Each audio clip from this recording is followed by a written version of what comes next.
வணக்கம். சற்று முன் கிடைக்கப்பெற்ற மிக மிக முக்கியமான செய்தி ஒன்று வெளியாகியுள்ளது. இன்று நடைபெற்ற அதிமுக செயற்குழு கூட்டத்தில் பெரிதும் எதிர்பார்க்கப்பட்ட ஓபிஎஸ், வைத்திலிங்கம், மனோஜ் பாண்டியன் இவர்கள் ஒன்றிணைவார்கள் என்று எதிர்பார்க்கப்பட்ட நிலையில் அதிமுகவில் இருந்து நீக்கப்பட்டவர்கள் ஒருபோதும் கட்சியில் மீண்டும் இணைக்க முடியாது என்று அதிகாரப்பூர்வமான அறிவிப்பை வெளியிட்டுவிட்டார்.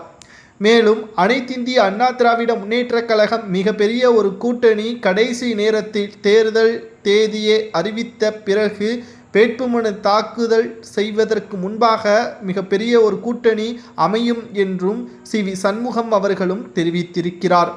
ஆனால் அதிமுக எந்த ஒரு கட்சியுடனும் கூட்டணி வைத்து கொள்ளலாம். ஆனால் அதிமுகவின் தொண்டர்கள் இதற்கு உடன்பட வேண்டுமே. சட்டமன்ற தேர்தலில் களத்தில் இறங்கி பிரச்சாரம் முதல் மக்களிடம் சென்று வாக்குகள் செலுத்தக்கூடிய நேரத்தில் மக்கள் மத்தியில் வாக்காளர்களை அழைத்து செல்லக்கூடிய அனைத்து ஏற்பாடுகளையும் தொண்டர்கள்தானே களத்தில் இறங்கி செய்ய வேண்டும்.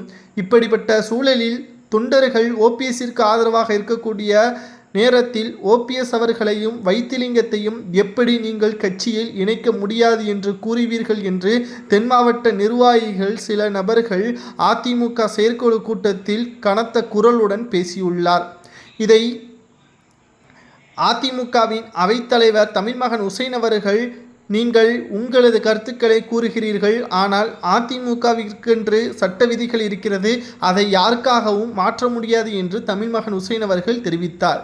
இதற்கு பதிலளித்த தென் மாவட்ட நிர்வாகி ராமமூர்த்தி என்பவர், அப்படியானால் அதிமுகவின் நிரந்தர பொதுச் செயலாளர் சசிகலா தானே, நீங்கள் எப்படி பொதுச் செயலாளராக எடப்பாடியை தேர்வு செய்கிறீர்கள் என்ற கேள்வியை எழுப்பியவுடன் அவரை வெளியேற்ற செய்தார்.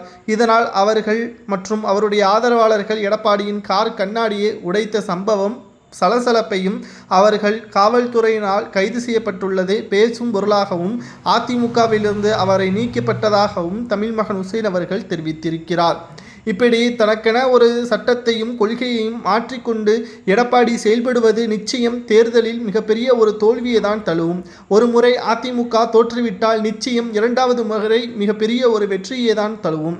ஆனால் இப்பொழுது இருக்கக்கூடிய சூழலில் இரண்டாவது முறையும் மிகப்பெரிய ஒரு தோல்வியை தழுவிவிட்டால் அதிமுகவின் அரசியல் வரலாற்றில் இது மிகப்பெரிய ஒரு கரும்புள்ளியாக பார்க்கப்படும் என்று அரசியல் வட்டாரத்தில் பேசும் பொருளாக மாறியுள்ளது. இதை எடப்பாடி பழனிசாமி அவர்கள் நழுவவில்லாமல் இருக்க வேண்டும் என்றால் ஓபிஎஸ், வைத்திலிங்கம், மனோஜ் பாண்டியன் இவர்களின் ஆதரவை பெற்று தொண்டர்கள் ஒற்றுமையுடன் களத்தில் இறங்கி பிரச்சாரம் செய்தால்தான் இது முற்றுப்புள்ளி வைக்க முடியும். ஜனவரி இறுதி மாதத்தில் பிரச்சாரத்தை தொடங்கக்கூடிய எடப்பாடியை விரட்டியடிப்போம் என்றும் மக்கள் கூறியுள்ளனர்.